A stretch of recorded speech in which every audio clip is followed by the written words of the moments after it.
টেঙাপুখুৰী মৰাণ গাঁৱৰ শ্ৰী শ্ৰী গোবিন্দ নামঘৰৰ শতবৰ্ষ আৰু ভাগৱত পাঠ আৰু ব্যাখ্যা অনুষ্ঠান সম্পন্ন।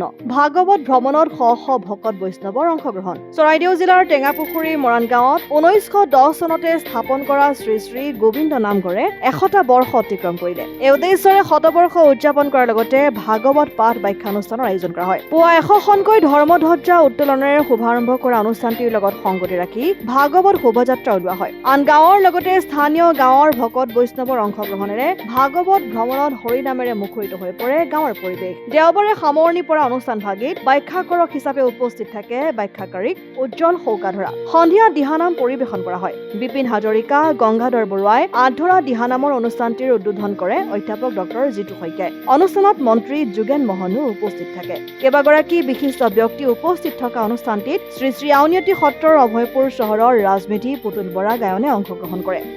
মথুৰাপুৰৰ পৰা ইছলাম আহমেদৰ ৰিপৰ্ট, অসম আদিত্য।